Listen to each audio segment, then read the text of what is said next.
So the next movie I really wanted to discuss was 2022's Elvis. And this is one of the best music biopics I have ever seen, as we follow the life story of Elvis Presley, from his upcoming in the carnivals to his last performance days.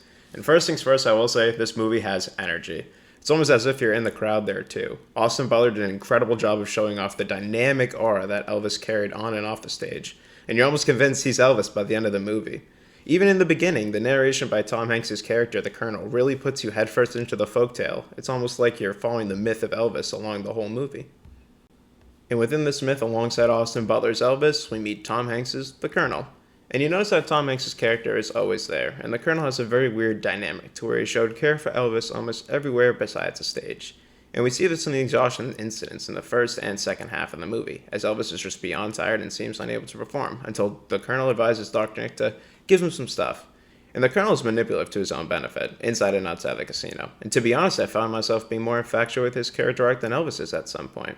Because as the viewer, you find yourself only painting these visuals of what if for Elvis, as you hope he gains a steadier grip on his life. It's almost like he's the passenger in his own life's car and the Colonel is driving it through most points. And seeing this downfall really hurt to watch, as so many different decisions could have prevented his eventual death at the age of 42. And whether it's the Colonel or his friends, Elvis was overworked for the sake of his providing. This ultimately became his whole stage act and personality, as he lived this charismatic and rule-defying facade until it caught up to him in multiple cases. And the toughest part as a viewer for me to watch was the discussion with his wife in the car when he mentions, "I'm 40 years old and almost nobody will remember me for what I did." And this quote from Elvis really resonated a lot more than I expected it to, as myself and my generation were not too familiar with Elvis and his lifestyle and his music, and I even found myself guilty of listening to a lot of his less popular hits after the movie's ending. It was really horrifying to see how he just ended up trapped in Las Vegas like a rat, and he was aware of his career ended, but he just never knew how badly he was never in control of his own life.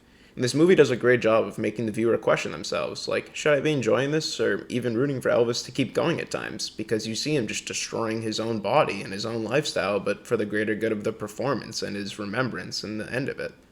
I loved how they utilized his outfits also to portray his mood or mentality at the moment, and this was another part that Butler did an incredible job in this role. I'd be surprised if he didn't receive a couple of nominations. The voice, the mannerisms, the personality were all there at every stage in his life. And it really felt like we saw him on an entire emotional spectrum, and I really did wish they include more of his famous sandwiches. The peanut butter and banana ones, I'm pretty sure. Sandwiches aside, there were a few cons with this movie, a few minor points. First off is Tom Hanks' accent is pretty odd at times. It's almost like you're listening to a different character, and where his mouth wasn't even synced up to his voice at times, just confuses the viewer even further. I just thought the relationship with Elvis and his mom was kind of weird, but then again, if Elvis had more skeletons pertaining to that, it's kind of better not to explore that.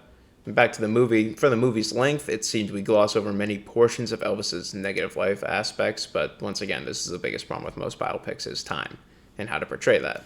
In meeting his wife at a super young age, it seemed as if it became Elvis from Vegas super quickly. We saw what caused his descent to death, but we never really witnessed the true consequences of his lifestyle, besides a couple minor instances. And lastly, it just could have been shorter for what we were shown. I mean, they could have gone into a lot more expansive details with the time limit on this movie. But I was very satisfied, and I would love to watch another similar biopic on other movie stars of that age that we're not too familiar with.